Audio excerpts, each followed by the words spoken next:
그들은 모두 한때 세상에서 가장 비웃음당한 사람들이었다. 한신, 시장 한복판에서 가랑이를 기어간 병졸, 모욕을 견디고 한나라 최고의 명장이 되었다. 에이브러햄 링컨, 8번 낙선하고 무능하다 조롱당한 실패자, 그러나 끝내 미국을 구한 대통령이 되었다. 윈스턴 처칠, 전쟁광, 시대착오자, 정치에서 버림받은 남자. 그러나 그는 전 세계를 이끈 연설로 역사를 바꾸었다. 장영실, 노비의 아들, 벼슬도 이름도 가질 수 없던 사람. 그러나 그는 조선의 하늘과 시간을 만든 과학자였다. 넬슨 만델라, 반역자로 낙인 찍혀 27년간 감옥에 갇힌 죄수. 그러나 그는 용서로 나라를 세운 대통령이 되었다. 이들은 모두 참을 수 없는 순간을 견딘 사람들이다. 수치스러운 침묵을 택했던 이유는 겁이 아니라 미래를 기다리는 용기였다. 때로는 말없이 고개를 숙이는 일이 가장 힘든 싸움이 된다. 그리고 끝까지 견딘 사람만이 다음 장을 쓸 수 있다. 1. 모욕을 딛고 천하를 흔든 병법의 한신. 기원전 3세기 진나라가 무너진 뒤 중국은 춘추 전국 시대를 지나 다시 혼란의 시기로 접어듭니다. 초나라의 항우와 한나라의 유방은 천하를 놓고 치열한 싸움을 벌였고, 이 혼돈의 한가운데서 한신이라는 한 남자가 모욕이라는 가장 인간적인 상처를 견디며 중국 역사상 가장 위대한 장군 중 한 명으로 떠오르게 됩니다. 한신은 출신도 미천했고 부모를 일찍 여의어 젊은 시절부터 가난하게 떠돌았습니다. 그는 자신이 뛰어난 병법 지식을 갖고 있다고 믿었지만 세상은 그를 알아주지 않았습니다. 음식 한 끼를 얻어먹기 위해 남의 집 허드렛일을 하며 버티던 날들, 그는 늘 허리에 칼을 차고 다녔습니다. 그 칼이 그가 가진 유일한 자존심이었습니다. 그러던 어느 날 한신은 마을 어귀에서 한 건달에게 불려섭니다. 너 허리에 찬 칼은 장식이냐? 한번 써보든가. 아니면 내 다리 밑으로 기어가라. 모욕적인 상황이었습니다. 사람들이 몰려들었고 조롱 섞인 웃음이 피어났습니다. 하지만 한신은 칼을 뽑지 않았습니다. 대신 그는 묵묵히 무릎을 꿇고 그 건달의 다리 밑으로 기어갔습니다. 사람들은 그를 비웃었습니다. 칼 하나 차고 다니는 겁쟁이, 기어가는 남자라는 별명까지 생겼습니다. 하지만 훗날 한신은 말합니다. 칼을 뽑아 그를 죽이는 것은 그 순간의 분노를 풀어주는 것일 뿐, 진정한 용기는 치욕을 참고 미래를 꾀하는 데 있다. 그는 천천히 유방의 군대로 들어갔지만 처음엔 하급 병사로 머물렀습니다. 잡무를 맡으며 병사들의 장비를 손질하고 병영 뒤편에서 병법서를 필사했습니다. 아무도 그를 눈여겨보지 않았습니다. 다만 유방의 책사소화만이 그의 특별한 눈빛을 알아보게 됩니다. 어느 날 한신은 직접 소화를 찾아가 말합니다. 장군의 용병수를 따르기보다 저의 계략으로 천하를 얻는 게 빠를 것입니다. 기회를 주신다면 제가 증명해 보이겠습니다. 소화는 즉시 유방에게 보고합니다. 이 자를 대장군으로 삼지 않으면 우리가 먼저 죽게 될 것입니다. 그렇게 한신은 반대 여론을 무릅쓰고 대장군으로 임명됩니다.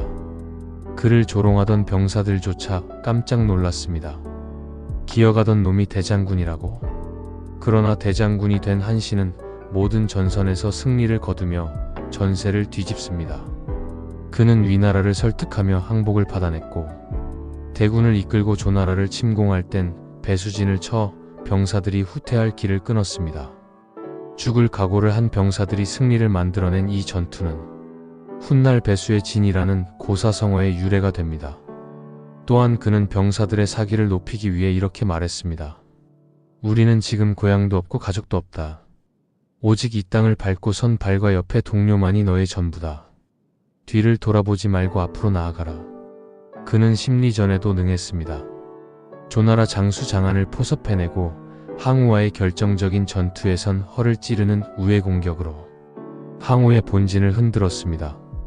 결국 항우는 우중에서 최후를 맞이하고 유방은 천하를 통일합니다. 한신은 마침내 천하를 얻은 유방 앞에 서게 됩니다. 그는 이전에 자신을 무시하던 신하들 앞에서도 오만하지 않았습니다.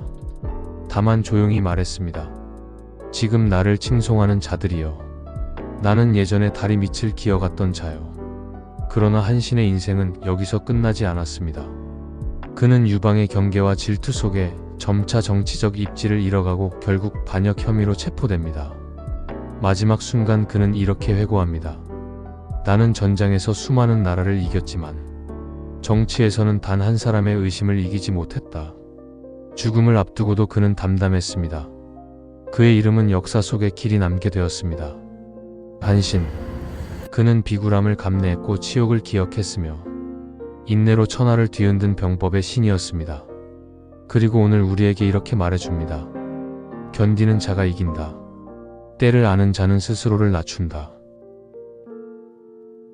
이 에이브러햄 링컨 조롱과 실패를 넘어 미국의 양심이 되다. 1809년 2월 12일 미국 켄터키의 산골마을. 에이브러햄 링컨은 가난한 통나무 집에서 태어납니다. 그의 유년은 가난과 상실, 노동으로 가득했습니다. 9살 무렵 어머니 낸시는 병으로 세상을 떠났고 이후 누나 사라까지 잃으며 그는 소년 시절부터 외로움에 익숙해졌습니다. 그는 회고합니다. 내가 어릴 적 배운 가장 큰 교훈은 삶은 이기기 위해 존재하는 게 아니라 견디기 위해 존재한다는 것이었다. 링컨은 정규교육을 1년밖에 받지 못했습니다. 그는 책을 혼자서 읽었고 땔감을 팔아 촛불을 마련했습니다. 지식은 그의 유일한 친구였습니다. 그는 20대 초반에 사업을 시작하지만 실패하고 선거에 출마하지만 낙선합니다. 그리고 또 낙선합니다. 무려 8번의 선거에서 낙선한 기록은 그의 이름 앞에 항상 따라다녔습니다. 사람들은 말했습니다. 링컨은 착하지만 정치엔 어울리지 않아. 말은 그럴듯하지만 이기질 못해. 그는 수년간 실패자, 정치 낭인이라 불렸습니다. 그는 친구에게 편지를 씁니다. 이 세상에 내가 설 자리가 있는가? 때로는 고개를 들기도 힘들다. 그러나 나는 한 번 더 해보려 한다. 실패는 나를 부끄럽게 하지 않으나 포기는 그럴 수 있다. 1840년대 그는 다시 도전합니다. 하지만 대중은 여전히 차가웠고 정당 안에서도 그는 무색무취한 존재였습니다. 그러던 중 그는 메리 토드라는 여성을 만나 결혼하지만 가정은 평온하지 않았고 아들을 잃는 고통이 닥쳐옵니다. 1862년 아들 윌리엄이 열병으로 사망하자 그는 깊은 우울에 빠집니다. 그는 말합니다. 세상은 나에게 등을 돌린 것이 아니라 나는 세상 속에 자리를 찾지 못한 것이다. 그런 그가 1858년 상원의원 선거에서 다시 도전합니다. 그리고 유명한 하나의 집 연설을 발표합니다. 하나의 집이 스스로 분열되어서는 설 수 없다. 이 나라는 반은 자유, 반은 노예제로 존재할 수 없다. 이 발언은 큰 논쟁을 불러왔고 그는 다시 낙선합니다. 하지만 국민은 그를 기억하기 시작했습니다. 그는 말했습니다. 사람들은 결국 진심을 기억한다. 시간이 걸릴 뿐이다. 1860년 그는 공화당의 대통령 후보로 지명됩니다. 그리고 마침내 미국 제16대 대통령으로 당선됩니다. 그러나 취임하자마자 남부 11개 주가 탈퇴하고 미국은 남북전쟁에 돌입합니다. 그는 매일 전쟁 보고서를 읽으며 밤을 지새웁니다. 죽어가는 젊은 병사들, 분열된 의회, 대통령 암살 위협. 백악관에서의 밤은 고독했습니다. 그는 일기장에 이렇게 적습니다. 나는 오늘도 결정을 내렸다. 옳은지 확신할 수는 없지만 나만이 해야 할 결정이다. 고독은 내가 감내해야 할 직무다. 1863년 그는 게티즈버그 전투 이후 가장 유명한 연설을 남깁니다. 국민을 위한 정부는 이 땅에서 결코 사라지지 않을 것이다. 이 연설은 단 2분 남짓이었지만 미국 민주주의의 심장을 보여준 말로 남았습니다. 그는 전쟁을 끝내고 노예제를 폐지하고 국민을 통합하기 위해 노력했습니다. 그는 두 번째 취임 연설에서 말합니다. 원한 없이 자비로운 마음으로 우리 모두의 상처를 돌보고 다시 이 나라를 세우자. 하지만 그 직후 1865년 4월 14일 그는 포드 극장에서 괴한의 총에 맞아 세상을 떠납니다. 그가 떠난 후 한 정치인은 말했습니다. 링컨은 살아있을 땐 미움받았지만 죽은 뒤에 모두가 그를 기억했다. 그는 대통령이 아니라 미국의 양심이었다. 그는 실패했습니다. 다시 실패했습니다. 그리고 다시 일어났습니다. 링컨의 말처럼 나는 넘어질 수 있다. 하지만 다시 일어나는 한나는 끝난 것이 아니다. 에이브러햄 링컨. 그는 모욕과 실패, 좌절과 죽음을 모두 가슴에 안고 마지막까지 고개를 들었던 사람이었습니다. 3. 윈스턴 처칠. 실패와 조롱을 넘은 전쟁의 지도자. 1874년 영국 옥스퍼드셔 블레넘 궁전에서 윈스턴 처칠은 귀족 집안의 아들로 태어났습니다. 그러나 그의 유년은 화려함과는 거리가 멀었습니다. 부모는 냉담했고 특히 어머니는 사교계 활동에 바빠 아들을 거의 돌보지 않았습니다. 그는 어린 시절 기숙학교에서 학업에 뒤처졌고 수차례 퇴학 위기를 겪었습니다. 그는 말합니다. 나는 결코 학교에서 성공한 학생이 아니었다. 다만 학교를 견뎠다. 청년 시절 군인으로 활동하며 전장에서 용맹함을 보였고 기자로도 활동하며 이름을 알리기 시작합니다. 25세에는 최연소 하원 의원이 되어 정계에 입문했지만 그의 정치 인생은 순탄하지 않았습니다. 그의 가장 큰 오점 중 하나는 제1차 세계대전 당시 해군 장관으로서 주도한 갈리폴리 전투였습니다. 터키 해협을 장악하고자 한 이 작전은 참담한 실패로 끝났고 수십만 명이 목숨을 잃었습니다. 그는 책임을 지고 자리에서 물러나며 전선으로 스스로 배치되어 참호 속에서 병사들과 함께 시간을 보냅니다. 그는 회고록에 이렇게 적습니다. 나는 전쟁에서 실패했다. 그러나 실패가 나를 끝낼 수는 없었다. 그 후 여러 정당을 옮겨 다니며 비난을 받았고 동료 정치인들은 그를 신뢰할 수 없는 기회주의자라 불렀습니다.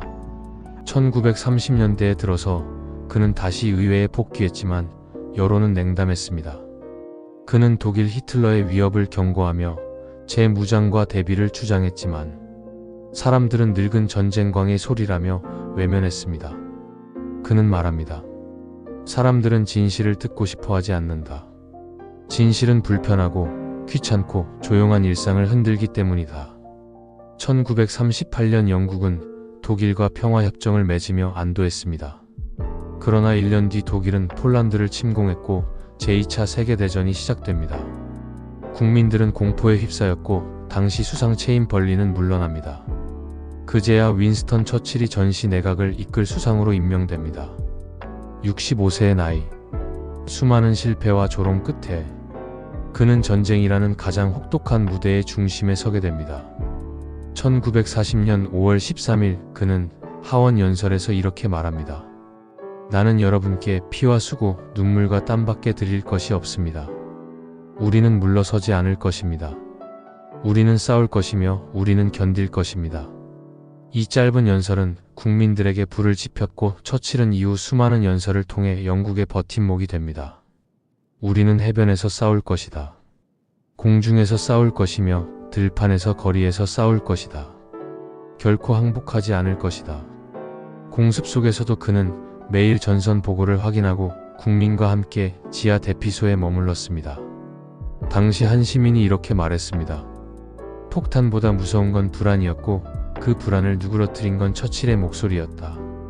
전쟁은 길어졌고 수많은 희생이 따랐지만 결국 연합군은 승리합니다. 1945년 전쟁이 끝나고 유럽은 해방됩니다. 하지만 전쟁 직후 치른 총선에서 처칠은 낙선합니다. 전쟁의 영웅이었지만 평화의 지도자로는 선택받지 못했습니다. 그는 담담히 말합니다. 정치란 때때로 이성과 무관하다. 나는 국민의 판단을 받아들인다. 훗날 그는 다시 총리로 복귀하지만 건강 악화로 물러나며 정계를 떠납니다. 1953년 노벨문학상을 수상하며 그는 다음과 같이 말합니다. 나는 단어로 싸웠고 단어로 견뎠으며 단어로 이겼다. 그리고 말년 그는 자신의 삶을 이렇게 정리합니다. 나는 실패 속에서 배웠다. 조롱 속에서 단련되었고 외로움 속에서 결심을 다졌다. 결코 포기하지 마라. 절대로 포기하지 마라. 윈스턴 처칠. 그는 실패를 안고도 다시 일어났고 역사의 가장 어두운 순간 등불처럼 국민을 이끈 지도자였습니다. 4. 신분의 굴레를 넘어 하늘의 시간을 만든 사람 장영실. 1400년대 초 조선 초기, 장영실은 전라도 동래현 부산 부근의 한 관청에서 노비의 아들로 태어납니다. 그는 태어날 때부터 신분의 사슬에 묶인 존재였습니다. 아무리 똑똑해도 아무리 손재주가 뛰어나도 노비는 노비였습니다. 이름도 기록되지 않았고 그의 업적은 주인의 이름으로 올라갔습니다. 그는 어릴 때부터 기계에 관심이 많았고 부서진 물건을 고치거나 물의 흐름을 따라가며 시간을 계산해보는 등 남다른 관찰력을 보였습니다. 당시 기계 장치를 다루는 관청 선공감에서 일하며 그는 비천한 일을 맡았지만 항상 기계의 원리를 꿰뚫어보는 자세로 남몰래 기술을 익혀갔습니다. 그가 만든 첫 번째 장치는 작은 물시계였습니다. 아무도 그에게 가르쳐준 적이 없었습니다. 그는 보고 만지고 반복했습니다. 그러나 아무리 좋은 것을 만들어도 노비가 만든 것이라면 주목받지 못했습니다. 그러던 어느 날 우연히 세종의 귀에 그의 이름이 들어갑니다. 정확히는 한 노비가 시계를 손봤는데 아주 정밀했다는 말이었습니다. 세종은 그를 불러올려 직접 확인합니다. 그리고 놀랍니다. 자네는 누가 가르쳤는가? 아무도 가르치지 않았습니다. 제가 보고 익혔습니다. 그날 이후 세종은 결단을 내립니다. 장영실에게 관노 해방을 명하고 정식으로 품계를 내립니다. 이는 당시 조선의 법과 관습을 모두 거스르는 파격이었습니다. 신하들은 반발합니다. 전하, 이는 예를 깨뜨리는 일입니다. 노비가 벼슬을 받으면 질서가 무너집니다. 세종은 말합니다. 신분은 출발이지만 능력은 결과다. 나라실은 피가 아니라 손이 하는 것이다. 이후 장영실은 세종의 총애 속에 수많은 발명품을 만들어냅니다. 그의 대표적 업적은 다음과 같습니다. 특정 시간이 되면 인형이 나타나 종을 울리고 북을 치는 자경루 자동 물시계, 누구나 마당에서 쉽게 시간을 알 수 있도록 만든 최초의 공공 해시계 앙부일, 천체를 관측하고 별의 움직임을 계산해 달력과 계절 예측에 활용한 정밀 장치 혼천의, 세계 최초의 강우량 측정기 추구기, 전국 단위로 설치되어 농업 행정에 큰 영향을 줌. 그의 손은 늘 톱과 망치목과 종이로 바빴습니다. 비가 오면 앙부일구의 위치를 조정했고 하늘이 흐리면 별을 관측하기 위해 새벽까지 깨어 있었습니다. 그는 늘 기록했습니다. 물은 흘러도 시간은 남는다. 나의 기계가 백성의 일상의 시간을 알려줄 수 있다면 그걸로 족하다. 하지만 그의 업적이 모두 환영받은 것은 아니었습니다. 여전히 조정 내부에서는 노비 출신에 대한 편견이 사라지지 않았습니다. 그리고 결정적인 사건이 벌어집니다. 세자의 행차 도중 장영실이 제작한 가마의 일부가 부서져 세자가 부상을 입게 됩니다. 이는 큰 사건으로 확대되었고 장영실은 책임자로 지목되어 파직당합니다. 이 사건 이후 그는 역사에서 사라집니다. 유배를 갔다는 기록도 있고 사망했다는 설도 있지만 명확한 사후 기록은 남지 않았습니다. 세종은 그를 끝까지 감쌌지만 조정의 압력을 넘어서지는 못했습니다. 그는 말하지 않았습니다. 해명도 없었습니다. 다만 후세는 말합니다. 그는 신분을 넘은 것이 아니라 시대를 앞서 있었다. 장영실의 업적은 이후 수백 년간 조선의 과학기술 기반이 되었고 오늘날에도 그의 이름은 천문과 과학의 상징처럼 남아 있습니다. 그는 신분을 바꾸지 않았습니다. 다만 자신의 손으로 조선의 시간을 바꿨습니다. 장영실. 그는 말없이 견디며 묵묵히 증명했습니다. 고통을 껴안고 용서로 세상을 이끌다. 넬슨 만델라. 1918년 남아프리카의 작은 마을 움타타. 넬슨 만델라는 족장의 아들로 태어났습니다. 그러나 그가 태어난 땅은 이미 백인 통치자들에 의해 분할되고 지배된 식민지였습니다. 그는 어린 시절 교복을 입은 백인 아이들이 자유롭게 학교를 다니는 모습을 지켜보며 자랐습니다. 자신은 맨발로 먼 길을 걸었고 동등한 교육도 기본적인 권리도 보장받지 못했습니다. 20대에 접어든 만델라는 법학을 공부하며 흑인들의 권리를 주장하는 아프리카 민족 회의 ANC에 참여합니다. 하지만 당시 남아공에는 아파르테이트, 흑인과 백인을 철저히 분리하고 차별하는 법제도가 있었습니다. 그는 처음엔 평화적 방법으로 저항했지만 백인 정부는 집회와 언론의 자유조차 철저히 억압했습니다. 그는 결국 피폭력 저항에서 무장투쟁으로 노선을 바꾸게 됩니다. 1962년 만델라는 체포되어 반역 혐의로 종신형을 선고받습니다. 그리고 곧바로 로벤 섬 감옥으로 이송됩니다. 그곳은 좁은 톡방, 겨울에도 찬물이 나오는 세면대, 맨손으로 바위산을 깎아야 하는 강제노역장이었습니다. 그는 말합니다. 내게 자유를 가르쳐준 것은 감옥이었다. 진정한 자유는 어디에 있는가를 매일 자문하게 했기 때문이다. 그는 27년간 감옥에 있었습니다. 한 세대가 바뀌고 세상이 두 번은 변할 시간. 그는 늙어갔고 가족과도 떨어져 지냈습니다.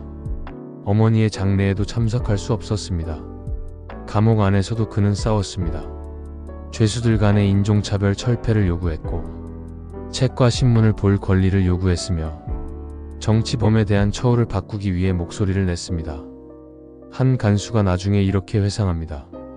그는 죄수가 아니었다. 그는 우리 모두의 양심을 시험하는 존재였다.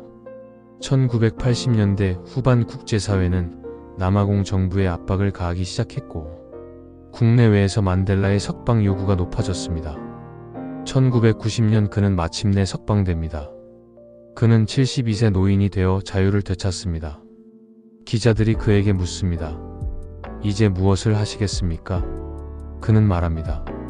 우리는 증오로 이길 수 없습니다. 그들이 증오를 택했다면 우리는 용서를 택해야 합니다. 1994년 그는 남아프리카 공화국의 최초의 흑인 대통령이 됩니다. 그가 당선된 그날 그는 백인 경호원을 옆에 세워 연단에 섭니다.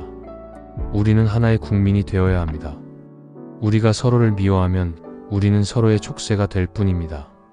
그는 진실과 화해위원회를 만들어 과거 백인 정권이 자행한 인권 유린을 조사하되 복수나 보복 없이 진실을 말하게 하는 장을 열었습니다. 그는 퇴임 후에도 전 세계를 다니며 평화와 인권을 설파했고, 2009년 유엔은 그의 생일인 7월 18일을 국제 넬슨 만델라의 날로 제정합니다. 그는 말했습니다. 나는 완전한 사람이 아닙니다. 하지만 불완전함 속에서 포기하지 않았습니다. 진정한 지도자는 뒤에서 밀어줄 줄 알고 필요할 때 가장 앞에 나설 줄 아는 사람입니다. 2013년 그는 세상을 떠납니다. 장례식에는 100여 개국의 정상과 인사들이 모였습니다. 그는 단 한 나라의 대통령이었지만 전 인류의 지도자로 기억됩니다. 넬슨 만델라. 그는 치욕과 감옥, 고통을 지나 복수 대신 용서를 선택한 사람이었습니다. 그는 인생을 통해 말했습니다. 자유는 내가 가지는 것이 아니라 다른 이에게도 허락할 수 있을 때 완성되는 것이다. 지금까지 우리는 위대한 역사적 인물들이 견뎌야 했던 모욕과 고통, 좌절의 순간들을 함께 따라가 보았습니다. 세상이 등을 돌리고 가치 없다고 말하던 시간 속에서도 그들은 무너지지 않았고 끝까지 걸어나갔습니다. 그리고 그 인내는 결국 역사를 바꾸는 시간이 되었습니다. 무너질 것 같던 그 시간은 지나갔고 그들은 자신의 자리를 스스로 만들어냈습니다. 당신도 이렇게 할 수 있습니다. 끝까지 포기하지 마세요.